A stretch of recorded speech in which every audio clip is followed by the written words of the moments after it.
Welcome back to the channel, everybody. Hope you guys are doing well. Thanks for joining today. We are in Railroader for something a little different. I wanted to take some time to talk briefly about the CTC system. There are a couple of videos out there that I've seen about the CTC system, and honestly, they do a great job. And there's not really anything necessarily you're going to get here that you couldn't find there, but I did have some people in my community ask me to make one, and I am, of course, more than happy to do that when time allows. So here we are.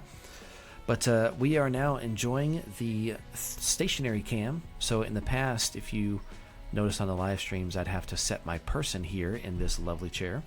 But now they have a camera button for number 3. So camera button number 3 will take you right to a stationary camera for the dispatcher panel. Currently, we don't have anything past Brooks. I did just get a delivery today of some cars for the signals to get me at least all the way to Nantahala. So we're going to get that later on. But that will be after this video. But yeah, here we are at the SAE. So wanted to start with the basics. Let's get right to it. The basics of the CTC panel. So you have, first off, the switch down here. If you really don't want to deal with CTC, you can just flip it to ABS. All of it goes away.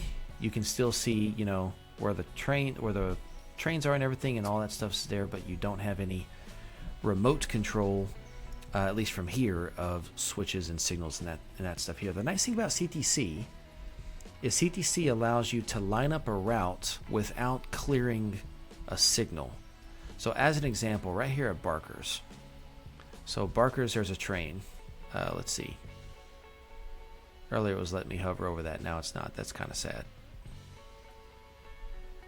Earlier when I was hovering over this, it was telling me what was there. I think I gotta do this. There we go. Yeah, sorry, I gotta have the interface on. That's fine. Yeah, so see, you can hover over a light and it tells you the locomotive number, the railroad, and how many cars it has. So these are 2 freight trains here, number 12 and number 7. They're both coming from Dillsboro. There's a light over here. Notice it says 0 cars and it's an occupied block. That just means there's a switch open somewhere. So if one of these lights is on, but it says 0 cars, occupied block, that just means you probably have a switch open. And we're going to talk about later how stuff like that affects clearances when you try to clear a path. The thing about CTC is it protects you from making collisions. There's no cornfield meets in a CTC system. So we're going to explore that also in just a minute. But let's see. Whittier, we've got, this is an eastbound train, but it only needs to go right here to the sawmill. So I'm not going to clear that one through. And then here's 2 passenger trains going opposite directions. The one on the siding, I believe, is the one that's going east. And the one that is on the main there is supposed to be going west. And then these, notice, occupied block, 0 cars, is because there's just some open switches. All right, so first things first, the switches. Okay, there's a bunch of stuff here. Please don't be intimidated. It's really not as crazy as it looks. The top row of switches, N and R, these are just switches for the actual railroad. So switch number 79 is the switch at the east end of Coe. Or in this case, switch number 73. That's the east end of Barker's. Okay, so N stands for normal, which means main. And then if you switch it over to R and you click the code button, which makes it take action, then in that case, you hear the grinding gears. And in this case, if I were to go over the Barker's and take a look, we would see that this switch is now lined into the siding. Okay, so anytime you make a change, you need to press the code button. Now, with Barker's, let's see. I have a train sitting here. If I didn't have CTC on and I was just doing normal signals, the moment that I turn this switch and line it for the main, if this train has AI orders, well, it's going to take off. Well, I don't want it to do that just yet because I want to hold this main here available for an eastbound train. But the nice thing about CTC is I can go ahead and line the switch. And we'll go see over here at, actually I want to do it at Thomas Valley. So same thing over here at Thomas Valley. We'll line the switch for the siding because that's where the train is. But I want to take you over here and you'll see the signals are both still red. So here we are at Thomas Valley. There's the train in the siding. There's number 7. And both signals are still red. All right. Even though the switch is lined for the siding. And that's the nice thing about CTC is you can control all authority of movement from the panel. All right, but now let's say that I wanted to go ahead and give this train a clearance. All right, well, this is where the bottom row switches come in. The bottom row switches is about direction. So if I say right at the west end of Thomas Valley and I click code, all right, notice this time it didn't actually move. That's because I'm trying to line it into the siding, but the siding is occupied. CTC will not allow you to do that. And so if I go back and look at the signal here, I'm trying to change this signal to green or yellow, and it's not, but that's because it knows this guy's here, and so it's not going to clear a train in to hit him. Obviously, that's the point. So let's say, what if I change the switch back to normal for the main, and now what if I hit this button? Well, see, now it coded. So green light means that you have a signal that's showing something more than red. So let's go look at it. Boom, there it is. It's showing yellow. That's because at the other end of the control point here, it's red, so it's just going to show yellow. If I want that to show green, then I would need to flip the next one as well. Get that coded in, and now let's go look at this same location. Boom, now it's green. Okay, awesome. So that's how you allow things to move, but nothing's going to move if these bottom ones are not green. Okay, now if I go and flip this one to reverse and left, meaning westbound, this train is going to move. I don't actually want it to move, so we're going to be quick here, but you'll see. Just watch. So that board goes down, this board goes up, and then we're about to get the two whistles.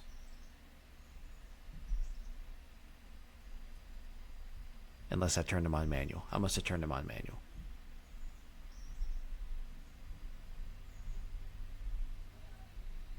He should be good. Not sure why he's not. I guess he's draining the brake line. That must be why. It's funny. When you need things to work, they don't. Isn't that how it goes? That's always how it goes. There he goes. All right, so we're going to quickly stop that because I don't actually want him to go. I'm going to be honest. So there, we killed it. And then he announces stop, so he's not going to go anywhere. That's actually good because I don't really want him to go anywhere yet. But that's how the basics goes. If you want a train to move west or to the left, then you need to throw switches to the left, and you always hit the code button after you change a switch. So let's talk for a few minutes about things that'll make a switch fail. So what will not turn the bottom to green? You saw one there. If you try to line something in to a control point that is occupied, it will not allow you to do it. But it also will not allow you to line something into a section you've already reserved. So you can reserve a section between two control points like this. So I have a train in Whittier on the siding. I don't actually want that train to move. So what I'm going to do is I'm going to clear the main. So normal, right. We're going to clear it to the east. Boom. So that's going to make it where this train's not going to move because I cleared this, but there's no one here, which is good. But now, since I have reserved this section for the train that's not here, the ghost train, this one, if I now try to clear him, let's see, actually, my bad, like that, it's not going to work. And the reason it's not going to work is because, like I said, we have already reserved this section right here for this train that does not exist. Now, what if I take that away? The moment I take that away, so now there's no more clearance into this block. No one is claiming this block. Now I can give it to him. Boom. There he reports clear. But remember, I don't actually want him to go, so I'm going to put it back at stop. But these are the basics of how you get things to move. Now, another thing that causes it to fail is when there's an open switch, like right here. Let's say we had a train at Cowie, or Cowie. Oh, sorry, it's Cowie. I was told it was Cowie. Normal reverse, it doesn't matter. If I try to clear one right here, it's not going to clear because there's an open switch. Now, if I go find that switch, actually, I could just do it from the map. Let's do it from the map. So let's go over to Dillsboro. Let's get that switch. It's probably that one right there. Yeah, see? I flipped that switch and now the light's gone. Let's open another switch on the main. Boom. Open a switch, light on. Close it, light's gone. Now I can clear a train out of Cowie into that section. All right? Because it's not occupied anymore.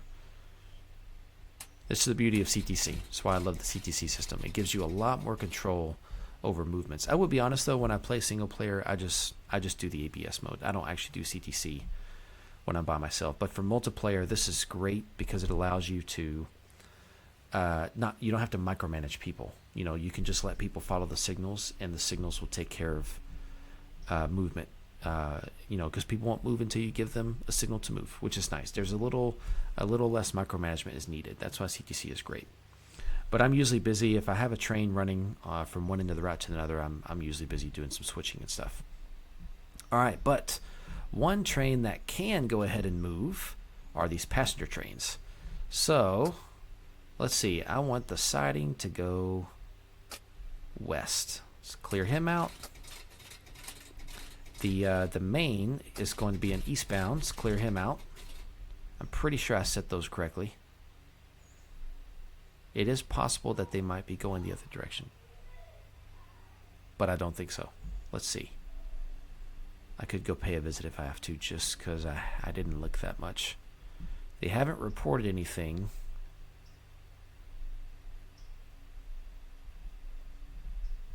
Oh, it's because I have them switched the wrong way. My bad. So the siding actually, yeah, the siding needs to go east. That's on me. I'm sorry. Here we go. Okay, there we go.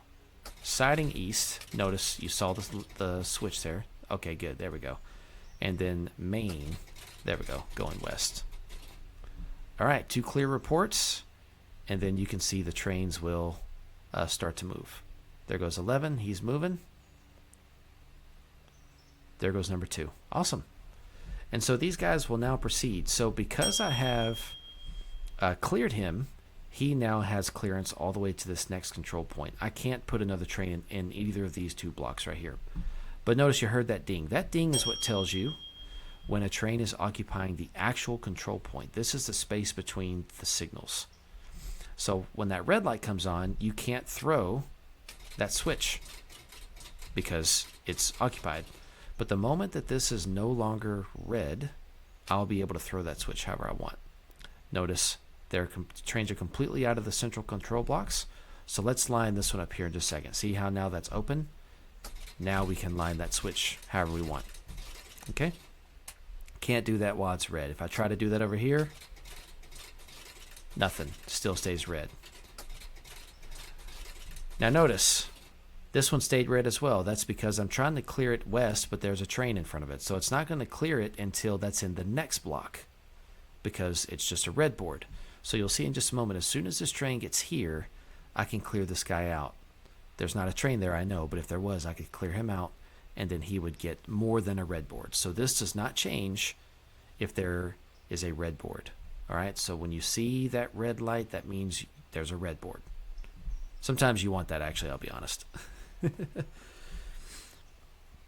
Let's see. Let's go find this signal on the map. Yeah, right there. So that intermediate signal right there between Ella and Governor Island, that is this one. So as soon as the train crosses past that signal, this light over here will turn on, and then I'll be able to clear a train onto here. Just watch, you'll see. For the most part, this is about the end of the section on, see how they're both lit? They'll both be lit until the train gets through. This will pretty much be the last example for the section of what will cause it to fail. 2 cars, 1 car, boom. So now, look at that. I can get a green light. I can clear someone because there's at least 1 block available. Now, that's because they're going the same direction. If I wanted to do something the opposing direction, I would not be able to do it. Now, right here, I haven't cleared him yet. So even though I've got the main lined up, I haven't given him a signal. So if we go over here to Governor Island, that's Stillsboro. Let's go to Governor Island. Let's take a look. The home signal here to get to the control point of Governor Island on the east end is still showing red because I haven't cleared him. And so if I don't clear him quickly, he's going to come up here and he's going to stop. Well, I don't want him to stop. And this is where some of the more advanced concepts and ideas behind dispatching come in. I don't want him to stop because I don't want him to slow down. It wastes fuel, it wastes time. So I'm going to go ahead and give him the clear, but that's only 1 block. I need more than that. So let's give him the other end as well. There's no one coming. So we're just going to line him up. In fact, we'll line him up all the way through Bryson. Now he's got a green. You can hear he's going faster. And here he's going to come and he's going to knock it down. Now, why did he hesitate? Well, that's because last thing he knew was that this signal was going to be red. And so, naturally, they behave until they get within a certain range, and that kind of simulates the visual range, because that's how it would work in the real world back then, before the days of radio.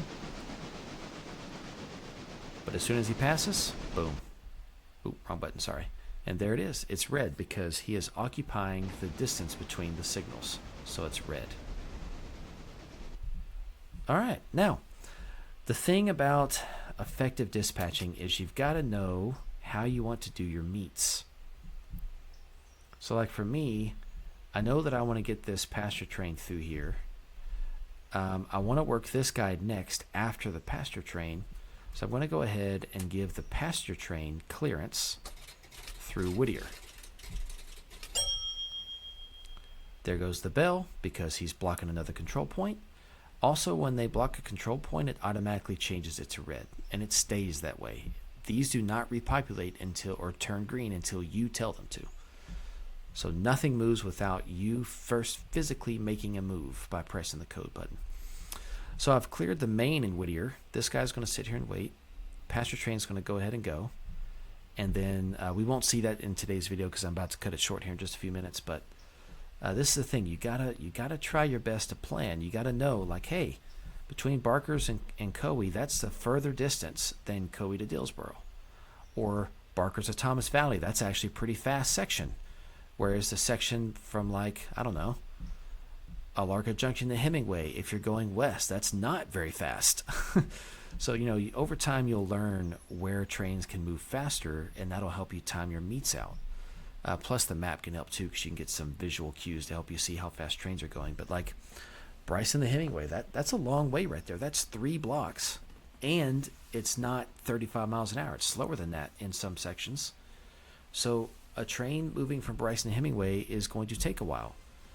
And so that might be a situation where you maybe want to stack a few trains and run several trains right behind each other, the same direction, before you run one the opposing direction. It just depends on your traffic flow.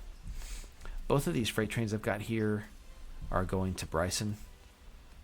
So really, you know, it doesn't matter too much. I only have one train for now that goes past Bryson. I'll have 2 eventually, but we're not there yet. Oh, there's that one coming into Whittier. Awesome. Notice it dropped it down to red. But yeah, you know, if I had both of these guys running past Bryson, I would be stacking them as close together as I could to try to get them through this section. But that was the basics, plus a little bit of, not as much as I wanted, but a little bit of, you know, theory behind dispatching. Maybe that'll give me an excuse to make a theory video on another day, but I'm already past my time, and that's all right. But I just want to talk about the basics, which we did. Talk about switches, the signals. We talked about reasons the signal may not turn from red to green on your CTC board here. We also talked about some protections it gives, and then we got to see some nice examples, which was kind of fun. But with that being said, guys, I just wanted to say thank you. Thanks for watching the video. Thanks for tuning in. Hopefully it was helpful. Please let me know if you have some questions. I can always make another video to answer some questions you guys have if you have some specific ones. Like I said, I know there are plenty of plenty of other CTC videos out there as well, so you know, it's not like I'm pretending to be the expert on the topic, but I definitely at least know enough to help out. So thanks always, guys. We'll catch you guys next time. See you later.